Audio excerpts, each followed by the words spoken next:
Olá a todos e sejam bem-vindos. O grande coronel Douglas Macgregor se junta a nós hoje para dar algum sentido ao estado caótico do mundo. Muito obrigado por participar do programa novamente.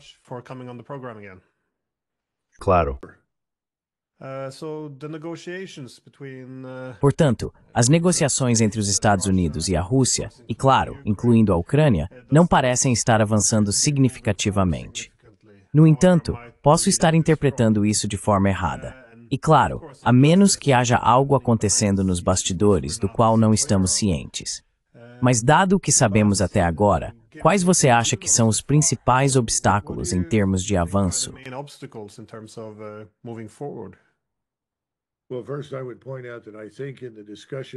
Bem, primeiro eu destacaria que acho que as discussões em Riad entre as delegações americana e russa têm na verdade ido muito bem. Acho que ambos os lados estão entrando nos detalhes de como normalizar as relações. Portanto, não acho que haja necessariamente qualquer obstáculo em Riad na mesa de negociações. Os obstáculos estão em outro lugar. O maior obstáculo, é claro, é o Sr. Zelensky e seu governo, que é francamente considerado tanto pouco confiável em qualquer caso, quanto inalteravelmente contrário a qualquer acordo que não restaure o status quo ante, o que não vai acontecer. Então acho que isso é um problema. O outro problema é que ainda há pessoas dentro dos Estados Unidos que insistem em ver a Rússia como algum tipo de oponente semelhante à União Soviética.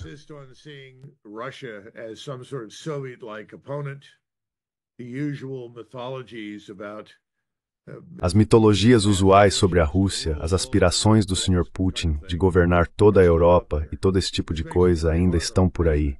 Isso torna muito difícil para o presidente. Acho que até certo ponto o presidente precisa de uma campanha de relações públicas de apoio para atacar todas essas declarações fraudulentas e obsessões mitológicas com Putin e assim por diante. Agora, o lado ucraniano é um problema sério. E claro, como você sabe, eles estão sendo reforçados certamente por Londres e Paris, e em menor medida, por Berlim. Não vejo nada de bom acontecendo enquanto o Sr. Zelensky estiver lá. E é por isso que acho que agora estamos ouvindo rumores sobre um governo interino na Ucrânia, algo com o qual tanto nós quanto os russos podemos trabalhar.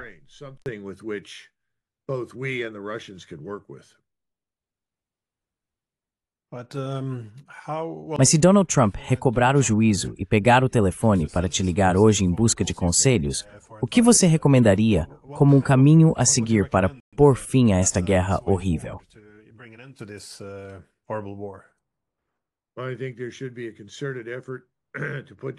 Acho que deve haver um esforço conjunto para formar um governo provisório, com um cronograma para que as Nações Unidas, ou a Organização para a Segurança e Cooperação na Europa, venham supervisionar e monitorar as eleições na Ucrânia Ocidental, nas áreas que atualmente são ucranianas. Isso precisa acontecer. Temos que perceber que Zelensky, suas atitudes, seu comportamento, suas repetidas violações, mesmo do mais recente acordo de cessar-fogo apenas sobre infraestrutura energética, tornam extremamente difícil para os russos levá-lo a sério. Simplesmente não vejo nenhuma possibilidade disso acontecer. Agora, não sei se isso é viável nesse estágio. Não sei o que está acontecendo no nosso Departamento de Estado dos... Não sei como são as conversas privadas no Salão Oval. Simplesmente sei que, se deixassem isso para as pessoas em Riad, russos e americanos, estabeleciam uma solução razoável rapidamente. Infelizmente, não está muitos terrores envolvidos.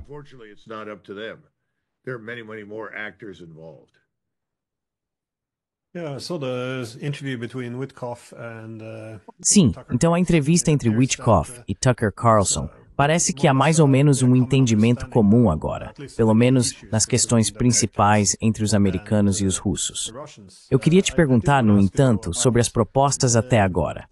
Bem, primeiro é claro, o cessar-fogo, que foi proposto, mediado entre os Estados Unidos e a Ucrânia, que era apenas um cessar-fogo sem termos claros ou entendimento do que acontecerá durante ou após o cessar-fogo.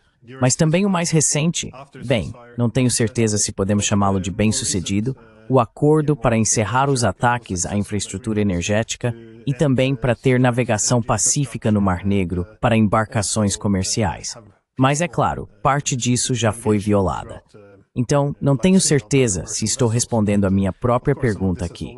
Qual foi o ponto principal desses acordos? E qual é o problema em mantê-los?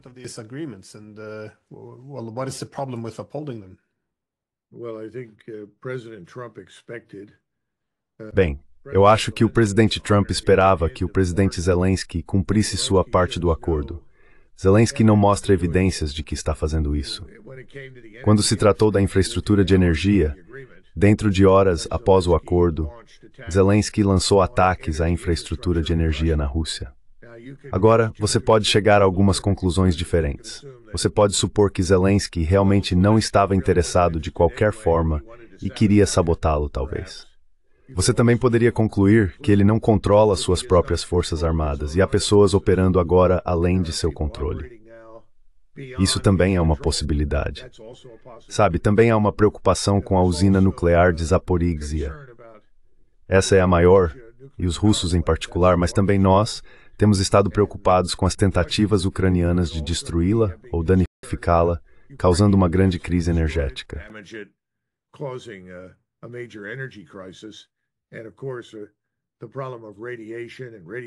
E claro, o problema da radiação e da radioatividade e do envenenamento do meio ambiente, essas coisas ainda estão em segundo plano. Eu simplesmente não sei os detalhes, acho que nenhum de nós sabe neste momento. Então eu não diria que tudo está em um impasse. Acho que os russos e os americanos descobriram um terreno comum sobre o qual podem construir. Isso eu acho está bastante claro. O problema é, em última análise, a Ucrânia. E você sabe, o interessante aqui é que, se você está sentado no Kremlin, é o presidente Putin ou Sergei Lavrov, sua expectativa é que vamos controlar Zelensky, que alguém em Washington diria, presumivelmente o presidente, é isso. Ou você se alinha ou está fora. E acho que eles esperam que o presidente seja capaz de removê-lo.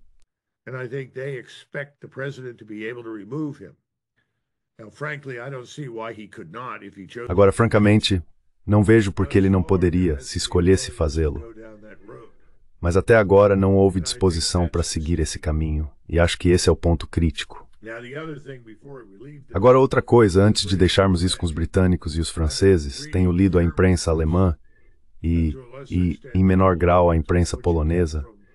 Mas o que você percebe da Alemanha é essa realização agora de que se os britânicos realmente deslocassem forças para o leste, para a Ucrânia, o que seria fenomenalmente estúpido, na minha opinião. Mas se fizessem isso, então a Alemanha teria centenas de milhares de tropas estrangeiras marchando pelo seu país.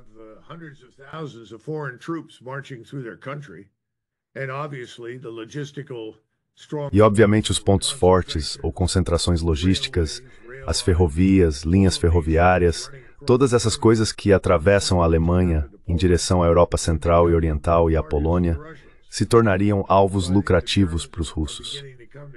Então acho que os alemães estão começando a aceitar a realidade de que isso não é algo do qual eles queiram fazer parte.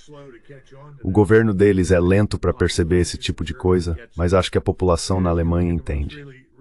E se você olhar para os dados de pesquisa mais recentes da Polônia, é bastante claro que a população polonesa se voltou contra esta guerra na Ucrânia, pelo menos no que diz respeito à participação polonesa.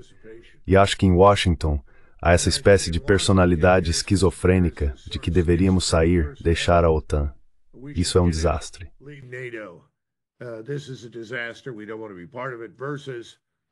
Não queremos fazer parte disso. Versus, oh não, ainda fazemos parte da OTAN. E se eles entrarem, não podemos simplesmente abandoná-los.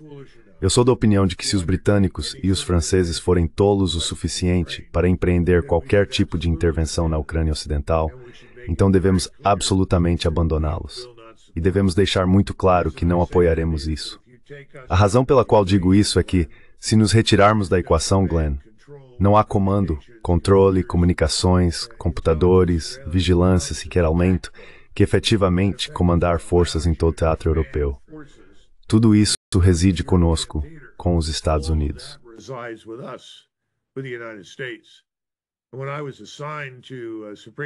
E quando fui designado para o quartel-general supremo das Forças Aliadas na Europa, trabalhei num plano antes de partir, que permitiria aos europeus montar o que acabei de descrever. Uma capacidade de comando e controle, um quartel-general com todas as matrizes de satélite de apoio e tudo mais. E foi deixado muito claro para mim, antes de partir na época por alemães, britânicos, franceses e outros. Ouça, achamos que você está certo. Isso é a coisa certa a fazer, mas nenhum dos nossos políticos investirá um centavo para fazê-lo. E eu disse, bem, se for esse o caso, em algum momento os americanos irão embora e então vocês não terão nada. E acho que é isso que os europeus sabem. Se sairmos, não haverá nada lá. Tem que ser construído do zero.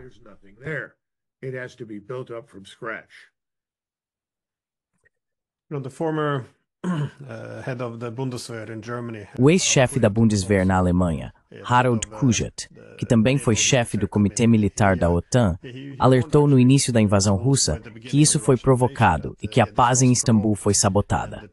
Ele advertiu que isso poderia acontecer com a Alemanha se eles entrassem nessa guerra com Biden, que em algum momento terminaria em um desastre massivo.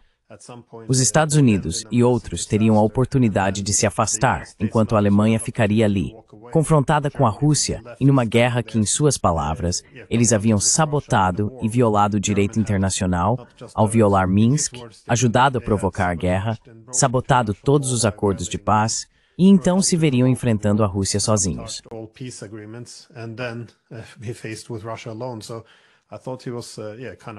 Então eu achei que ele estava meio certo. Mas é um pouco tarde para os alemães perceberem que todas essas tropas se movendo pelo território alemão deixariam sua logística bastante exposta. Mas sim, claro, eu concordo com você.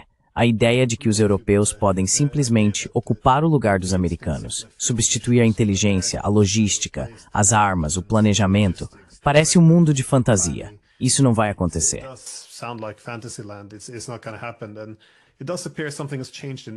E parece que algo mudou na mídia nas últimas 2 semanas, em que os europeus começam a reconhecer que realmente não têm o dinheiro, não têm a capacidade industrial, não há vontade política e há uma falta de solidariedade. Mas com isso em mente, espera-se que os europeus comecem a se alinhar porque se opuseram fortemente a Washington. Eu diria que isso parece que eles querem sabotar os esforços de paz de Trump. Eles ainda não querem desistir de nenhuma sanção. Eles não querem ver a guerra terminar em termos desfavoráveis, o que significa nenhuma concessão territorial da OTAN, nenhuma garantia de segurança. Novamente, a base com a qual a América concordou.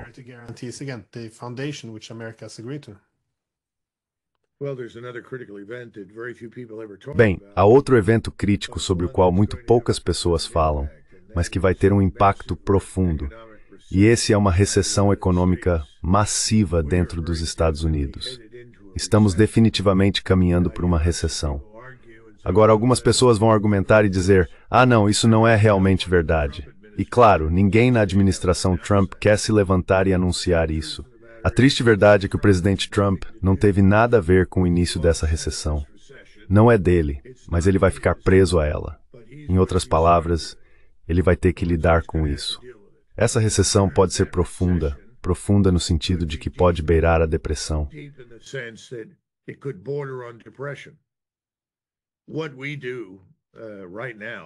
O que fazemos agora, ou o que a administração Trump faz, particularmente em relação a tarifas e gastos em geral, terá um impacto nessa recessão.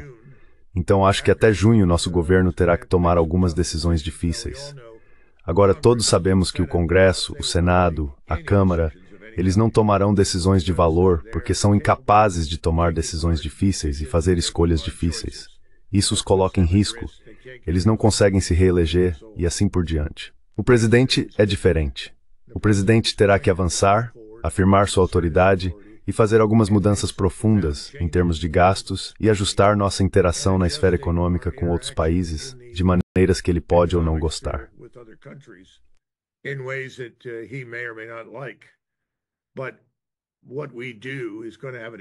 Mas o que fazemos vai ter um impacto nessa recessão.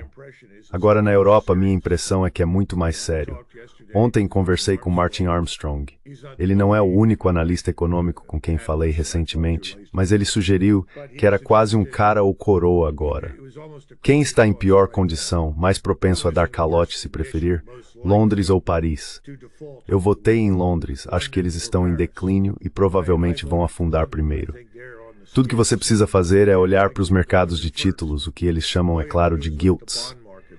E se você não pode financiar seu governo, se ninguém comprar sua dívida, você está fora. Estamos quase lá agora.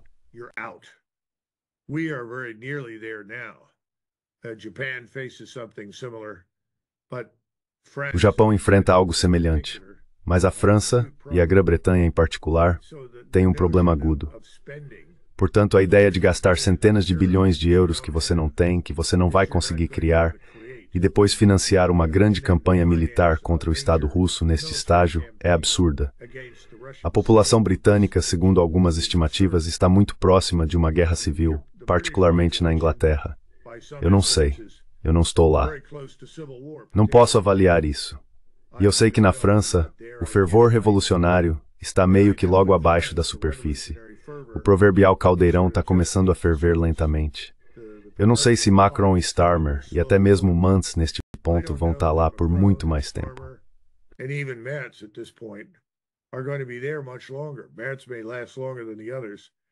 Mantz pode durar mais do que os outros, mas acho que toda a ideia agora de entrar na Ucrânia e se opor à Rússia é apenas um absurdo fantasioso.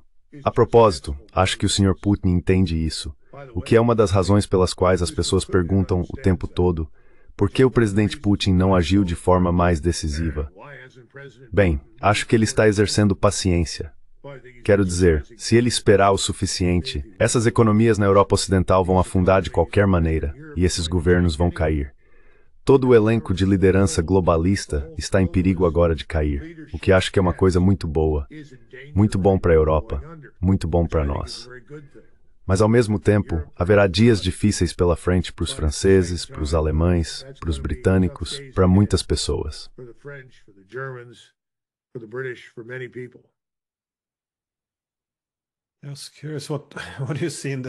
Eu estava curioso. O que você vê no futuro da Europa agora? Porque eu também vi Merz fazendo um discurso. Esse é o futuro chanceler alemão que estava fazendo um discurso no Bundestag. Ele estava argumentando que, sabe, isso não é apenas uma guerra contra a Ucrânia. A Rússia está em guerra com o nosso país, com a Alemanha. Ele foi à guerra com a Europa. Temos que gastar centenas de bilhões para lutar contra os russos. Quero dizer, ouvir os líderes alemães falarem dessa maneira é bastante, sim, assustador ver isso seguir por esse caminho novamente. E eu falei com um membro do parlamento da UE, um alemão, e ele tinha mais de 3 décadas de experiência como diplomata na ONU, e ele tinha muitos bons pontos.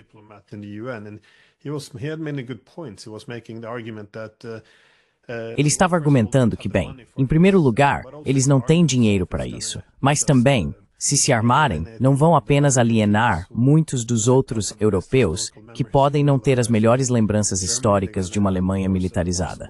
Eles vão ter, é claro, uma possível guerra com a Rússia. Vão alienar os americanos. Quero dizer, tudo isso parecia muito descuidado e emocional. Mas 3 anos atrás, quando os russos invadiram, nos disseram que agora a OTAN seria mais forte do que nunca. Temos nosso inimigo de volta. A solidariedade virá. Finalmente, há um propósito para a OTAN. Mas é claro, isso não está se concretizando dessa forma. Você acha que há uma possibilidade de que a OTAN possa se desintegrar? E quais seriam as principais forças motrizes que apoiam essa hipótese?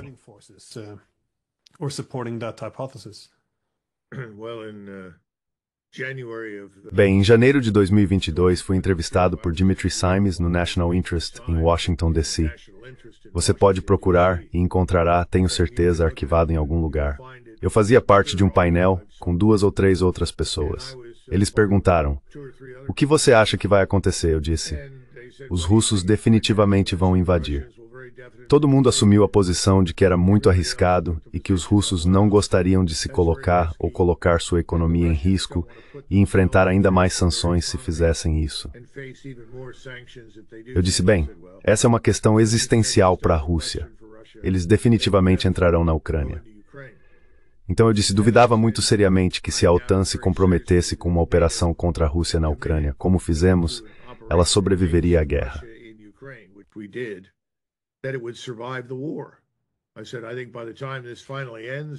Eu disse, acho que quando isso finalmente acabar, a OTAN também acabará. Veja, Glenn, a OTAN não tem tido um objetivo racional, muito menos uma razão de ser há muito tempo. Para ser franco, eu estava na Europa em 1992, pouco antes de assumir o comando de volta nos Estados Unidos. E tínhamos voltado do deserto. Observamos o que estava acontecendo na Iugoslávia. Sabíamos que os russos estavam em má forma naquele momento. E todos dissemos, bem, a melhor coisa que podemos fazer agora, dadas as condições internacionais, é partir. Se nós americanos partirmos agora, os europeus terão espaço para respirar antes que novos atores se consolidem, novas nações se consolidem, novas alianças surjam, e eles podem traçar seu próprio caminho para o futuro.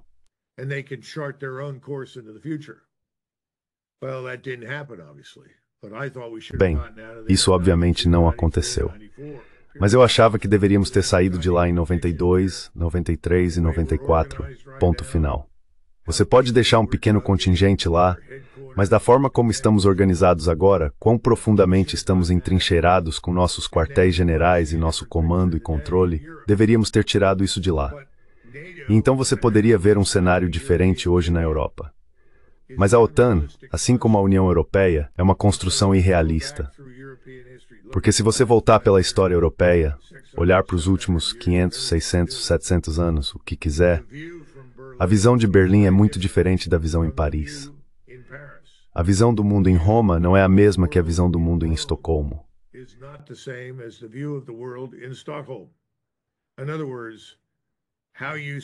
Em outras palavras, como você vê o mundo na Europa como europeu, depende muito de onde você vive. Isso não deveria ser uma grande surpresa para ninguém. Mas a ideia de que todos os europeus se unam harmoniosamente e digam, vamos nos unir para sempre, para nos defender contra qualquer um que nos desafie, simplesmente não é realista. Você nunca conseguiria deixar espanhóis, portugueses, italianos e franceses animados para lutar em guerras em algum lugar nos Balcãs, na Ásia Central, no Oriente Médio ou em outro lugar. Alguns poderiam, mas na maioria das vezes as pessoas não queriam fazer isso. E você se lembrará daquele grito de guerra, a OTAN está fora da área ou fora de serviço. E eu concordei.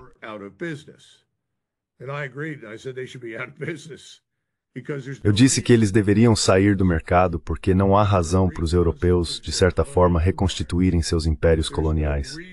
Não há razão para as pessoas marcharem para a África, o Oriente Médio ou outros lugares. Bem, obviamente, eu perdi esse debate e tive que passar por isso e assistir ao que aconteceu nos Balcãs. Eu estava lá em 95. Estive envolvido nisso. Em 95 e 96, voltei no final de 97 e estive envolvido até 2000 em Kosovo. E lembre-se, eu já havia servido por muitos anos na Alemanha. Então tenho operado dentro desse quadro da OTAN por muito tempo. E simplesmente não faz sentido por razões de cultura e interesse nacional. Acho que o mesmo destino provavelmente ocorrerá com a UE. A UE pode se fragmentar primeiro.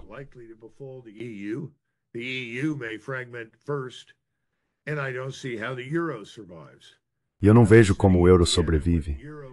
Eu estava em Viena quando o euro foi anunciado e todo mundo estava dizendo, oh, isso é maravilhoso. Essa é a Europa unida e todo mundo vai usar a mesma moeda. E eu disse, mas os banqueiros nos Países Baixos e na Alemanha não fazem negócios da mesma forma que os banqueiros na Itália, Espanha e França. Em outras palavras, há diferentes visões de como se usa a política monetária de nação para nação. E isso vai criar mais atrito e mais desconfiança mútua do que vai criar unidade.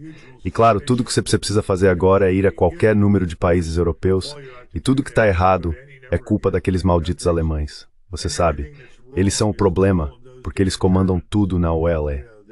Eles são os que estão por trás do euro e assim por diante.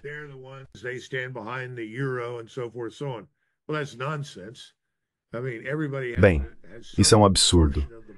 Quero dizer, todos têm alguma parcela de culpa, mas a maioria de nós, e isso é verdade aqui nos Estados Unidos, somos os autores dos nossos próprios problemas. Não é a criação de algum estrangeiro em algum lugar. Mas acho que os alemães foram escolhidos e usados como uma ferramenta útil e um bode expiatório conveniente. E claro, os alemães se curvaram e disseram, me bata até a morte se quiser, estou pronto para aceitar. Afinal, sou alemão. Bem, tudo isso tem que mudar. E acho que vai mudar. Vejo isso acontecendo agora mesmo sob a superfície. Então eu consideraria Mance, Macron, Starmer e muitos outros como uma espécie de performance final da classe dominante globalista. Todos eles serão varridos, só precisamos ser pacientes.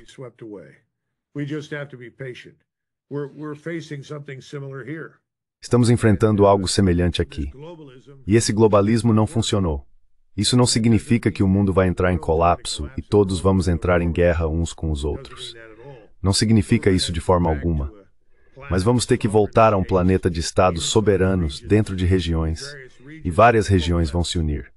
Quero dizer, posso imaginar a Escandinávia, certamente finlandeses, suecos, dinamarqueses, lituanos, letões, estonianos, se unindo em algum tipo de zona de segurança do Nordeste europeu. Posso ver uma aliança surgindo ali. Posso ver um tipo diferente de aliança no Mediterrâneo e uma aliança diferente no noroeste da Europa, onde acho que na maioria dos casos os noruegueses prefeririam estar aliados com os britânicos, os Estados Unidos e o Canadá.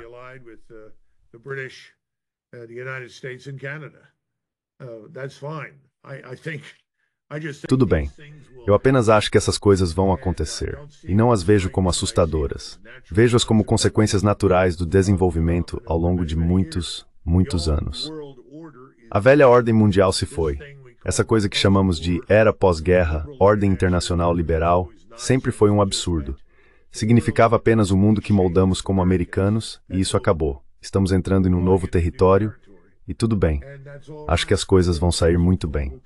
Não vejo isso como o começo do Armagedon de forma alguma. Na verdade, a boa notícia é que acho que cada vez mais europeus estão percebendo que não há absolutamente nada a ganhar indo à guerra com alguém na Europa.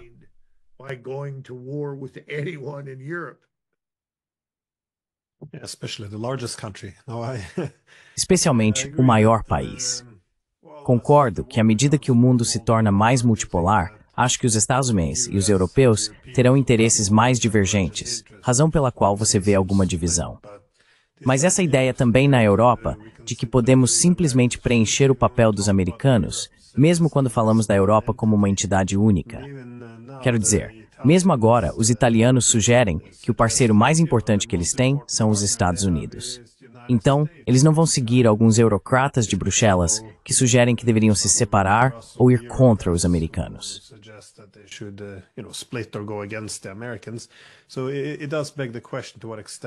Então, isso levanta a questão de até que ponto, como você disse, todos esses interesses estão realmente alinhados. De que europeu estamos falando? De fato, muitas pessoas agora também apontam que a UOA parece cada vez mais militante, mas isso é porque temos uma estoniana como chefe de política externa, que é Kaja Kallas. Até mesmo o político tem apontado que muitos dos países europeus estão ficando um pouco cansados porque ela está indo além do que se argumenta ser a linguagem acordada. Ela está praticamente declarando guerra aos russos. Então é bastante, sim, bastante extremo. Então eu acho que a suposição...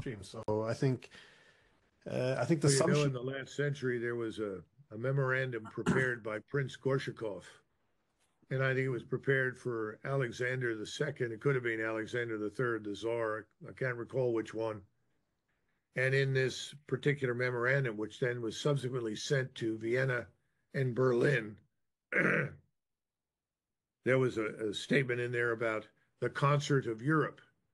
And Bismarck took out his pen, circled concert. E Bismarck pegou sua caneta, circulou Concerto da Europa, desenhou uma seta e nas margens escreveu: qual é a questão do Concerto da Europa? E enviou isso para o Kaiser. E esse era o Kaiser Wilhelm Pirmens na época.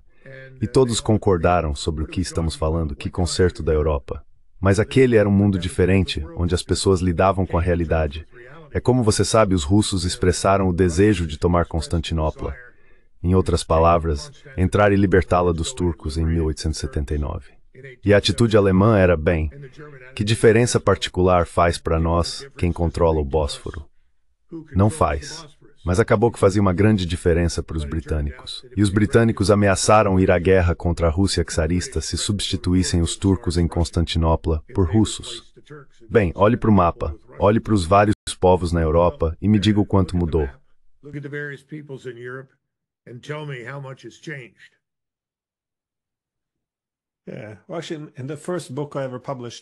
Sim, na verdade, no primeiro livro que publiquei, na primeira página, na abertura, usei essa citação de Bismarck também. Esqueci as palavras exatas, mas algo nesse sentido.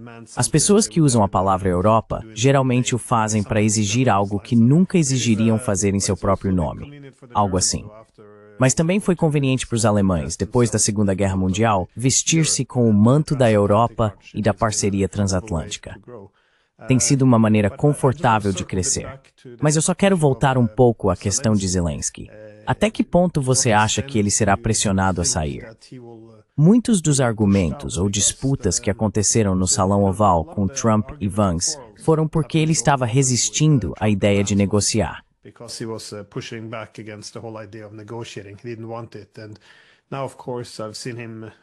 Ele não queria isso. E agora, é claro, eu vi nos últimos dias. Ele parece novamente muito hostil a qualquer compromisso. Ele disse que realmente não precisamos de uma paz muito rápida, porque Putin pode morrer um dia. E isso acaba, o que é uma estratégia de guerra muito estranha.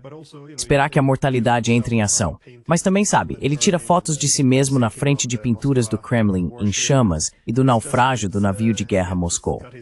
E apenas novamente, ele está com sua pintura de guerra. Até alguns dias atrás, entrevistei Alexander Dubinsky, que era um dos colegas de Zelensky, mas agora foi preso. Ele pede o impeachment de Zelensky, mas também estava fazendo o ponto de que Zelensky está disposto a quase qualquer coisa para impedir que qualquer uma das propostas de Trump seja aprovada.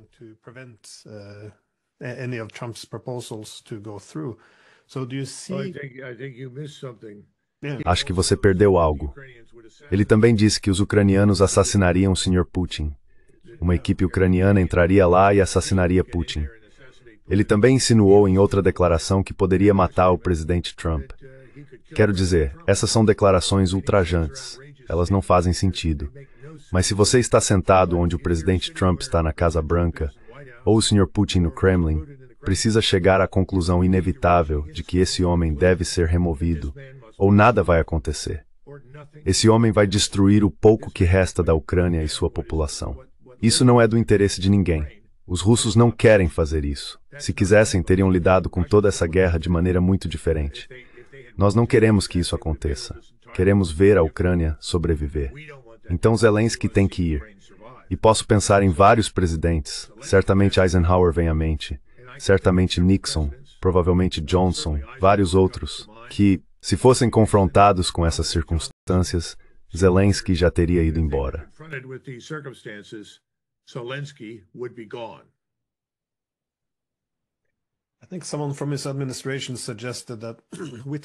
Acho que alguém da administração dele sugeriu que Witkoff também soava como um agente russo.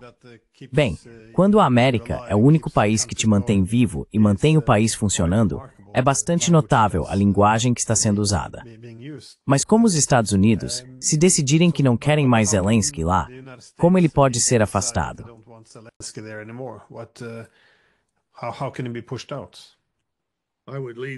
Eu deixaria isso para a imaginação dos seus ouvintes.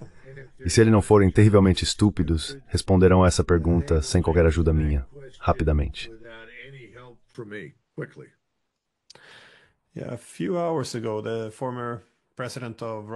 Algumas horas atrás, o ex-presidente da Rússia, Dmitry Medvedev, postou um tweet sugerindo que alguma nova pressão pode estar se acumulando sobre Zelensky. Eu tenho aqui. Vamos lá. Medvedev escreveu: os americanos apresentaram um excelente projeto de acordo de commodities para o esquisito de Kiev. Se o regime de Kiev aprová-lo, o viciado em drogas será então enforcado no Maidan como Mussolini. E se ele rejeitar, os Estados Unidos irão reiniciar o regime de Bandera. Cheque mate. Novamente uma linguagem um pouco mais dramática do que eu provavelmente teria usado. Mas você os vê caindo em uma armadilha aqui.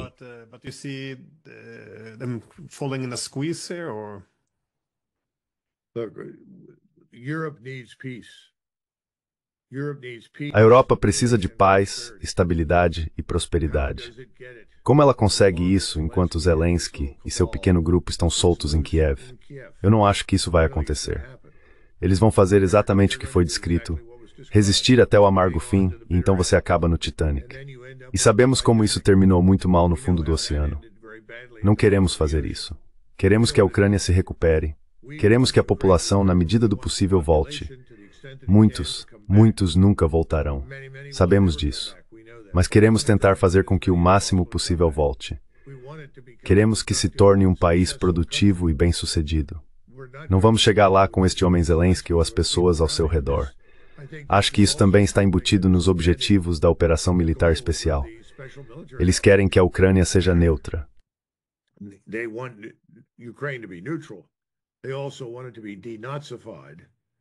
Eles também querem que seja desnazificado e desarmado. E eu acho que essas coisas têm que acontecer. Não acho que a Rússia vá ter objeções a uma força armada em uma Ucrânia neutra, desde que não se assemelhe ao que eles tiveram que enfrentar na guerra. Quero dizer, é muito parecido com a Áustria. É por isso que sempre menciono o modelo austríaco como o mais atraente para aplicação na Ucrânia. Pode ser feito. Mas os próprios austríacos realmente trouxeram o modelo austríaco à existência. Eles fizeram todo o trabalho duro entre Eisenhower e Khrushchev, os soviéticos e os americanos e os outros europeus. Eles redigiram o tratado, conseguiram que todos o aprovassem e assinassem. Não vamos conseguir isso de Zelensky. Portanto, precisamos absolutamente de uma nova liderança em Kiev. Quanto mais tempo demorar para chegar lá, suspeito que mais longe as forças russas avançarão.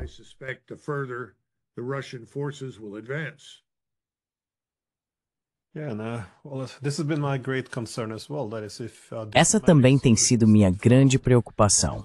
Isso se uma solução diplomática não for encontrada, e é por isso que estou muito irritado que os europeus ainda estejam se opondo a isso. Novamente, quanto mais tempo demora, mais arriscamos um colapso completo na Ucrânia. E como você e eu discutimos no passado, é realmente nas fases finais da guerra que os números de baixas.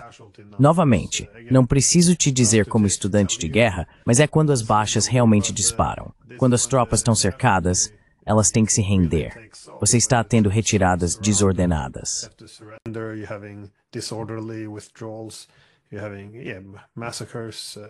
Você está tendo massacres, falhas na comunicação. É apenas se isso acontecer, não só do ponto de vista humanitário, seria um completo show de horrores, mas a destruição da Ucrânia, ou seja, a perda de todos esses homens, bem como ainda mais território, tornaria quase impossível para a Ucrânia se recuperar depois disso.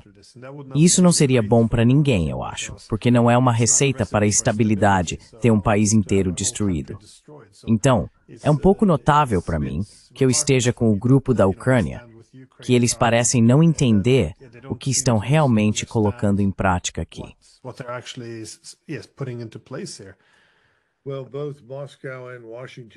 Bem, tanto Moscou quanto Washington deveriam estar muito interessadas em garantir que esta guerra termine e que outra guerra não surja a partir dela. Em outras palavras, nada dura para sempre, mas com sorte haverá mais estabilidade, paz e prosperidade duradouras na região que de outra forma perderíamos. O que não queremos é uma situação que traga outra guerra. E essa é a minha preocupação. Os europeus, por algum motivo, parecem estar inflexíveis. Quando digo europeus, estou falando principalmente dos britânicos, franceses e, em menor grau, dos alemães, que parecem muito interessados em manter essas chamas acesas. Então, mesmo que você apague a maior parte do fogo, ainda restam brasas que podem ser reacendidas no futuro. Isso é catastrófico. Não faz sentido.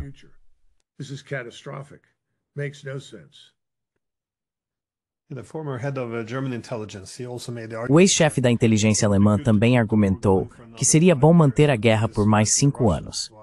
Isso distrairia os russos, enquanto protegeria os europeus de qualquer agressão russa e permitiria que os europeus tivessem tempo para se rearmar.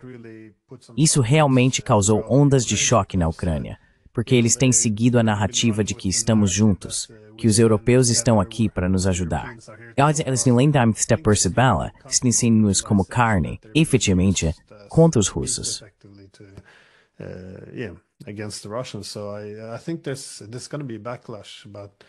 Acho que haverá uma reação negativa, mas apenas como uma pergunta final, a posição russa.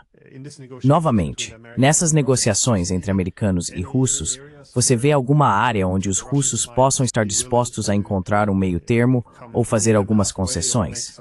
Sei que a questão da neutralidade, que abrange tanto a expansão da OTAN quanto as garantias de segurança, assim como as tropas na Ucrânia, provavelmente é inegociável. Mas em relação a outras questões, como a desmilitarização da Ucrânia ou a extensão do território, você vê alguma possibilidade de negociação nessas questões ou não realmente? Negotiation on these issues or not really? That's hard to know. I think that the Russians have always Sabe, é difícil saber. Acho que os russos sempre foram mais flexíveis do que pensamos, desde que atendamos a certas condições mínimas. Em outras palavras, a neutralidade é uma delas. O reconhecimento dos territórios que eles atualmente controlam, como sendo russos, e o fim de toda essa bobagem sobre a Crimeia e assim por diante. Acho que eles são muito flexíveis uma vez que você supera isso. Novamente, a questão é, quando a luta parar, onde eles estarão? E você tem que pensar como um russo. Até onde você está disposto a recuar? E por que você recuaria sem ter absoluta certeza de que o novo governo em Kiev não será de alguma forma influenciado pelo grupo odioso que o comanda agora?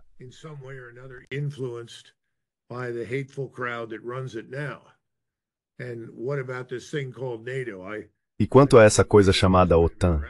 Eu não acho que a OTAN vai durar muito mais tempo, então acho que isso será menos um problema. No que diz respeito aos alemães, acho que eles precisam de energia barata. Eles precisam restaurar isso. E acho que os russos estão dispostos a fazer isso. Mas do jeito que os alemães estão se comportando agora, isso não vai acontecer. E isso não é porque os russos têm medo de um gigante alemão ressurgente se dirigindo para eles. Lembre-se, Putin passou bastante tempo na Alemanha. Ele conhece os alemães e os austríacos.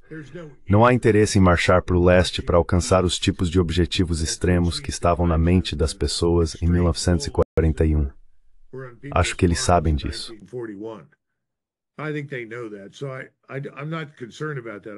Então, não estou preocupado com isso. Estou mais preocupado com essa atmosfera venenosa que pessoas como Mansi e outros continuam a criar ao imputar aos russos coisas que estão erradas, que não existem, imputando a eles aspirações que não têm. Uma determinação de marchar para o oeste e fazer o quê? Beber um café melhor em Paris? É absurdo. Eles não querem fazer isso. Não há interesse nisso. Às vezes eu digo, você já esteve na Rússia? Em 99 de 100 vezes, eles nunca estiveram lá. Bem, qualquer pessoa que esteve na Rússia por qualquer período de tempo, e eu estive, descobre muito rapidamente que ninguém lá está interessado em ir à guerra. E então as pessoas dizem, sim, mas e quanto a esse homem Putin?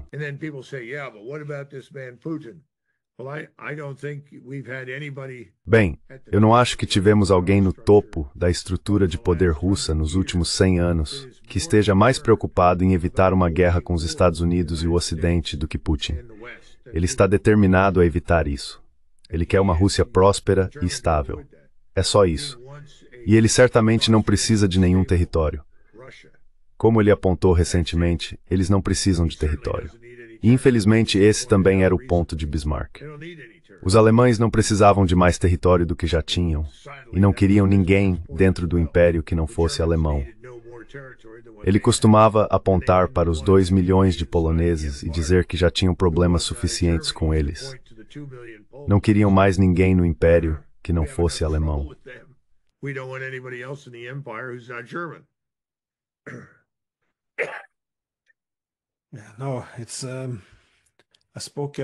Conversei há alguns dias com o embaixador Jack Matlock. Ele ajudou a negociar o fim da Guerra Fria e fez um comentário fascinante. Ele disse que parte do problema eram os falcões de guerra de ambos os lados. Mencionou que tanto em Washington quanto em Moscou havia muitos falcões de guerra que diziam: você não pode ter diplomacia. Reagan não deveria iniciar a diplomacia porque não se pode confiar em nada do que os russos dizem.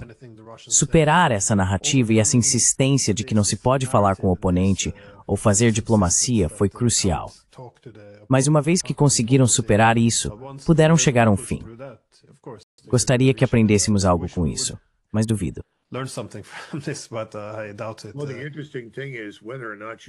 Bem, o interessante é que goste ou não de Donald Trump, você deve dar crédito a ele por ter a coragem, determinação e visão para derrubar o que resta da Guerra Fria e enterrá-la em favor da normalização das relações com a Rússia. Os europeus deveriam ver isso como uma bênção. Lembro-me de quando os europeus estavam assustados durante os anos Reagan, temendo acabar no meio de uma grande troca nuclear, porque estavam convencidos de que Reagan queria bombardear a Rússia. Você sabe como as coisas mudam. Está quase no ponto em que não importa quem é o presidente. Seja o que for que o presidente diga ou faça, os europeus parecem não gostar. Mas eles deveriam estar muito mais felizes com Trump, que está buscando a paz. Trump, who is pursuing peace. Agree. And I think it's Concordo. E acho que é um pouco irônico que tenhamos desencadeado esta guerra para expandir a OTAN. E como você disse agora, a OTAN pode morrer como resultado disso. Mas novamente aqui estamos nós. Coronel McGregor, é sempre um grande prazer falar com você e muito obrigado novamente pelo seu tempo e suas percepções. Claro, Glenn. Tudo de bom para todos na Noruega. Obrigado. Thanks.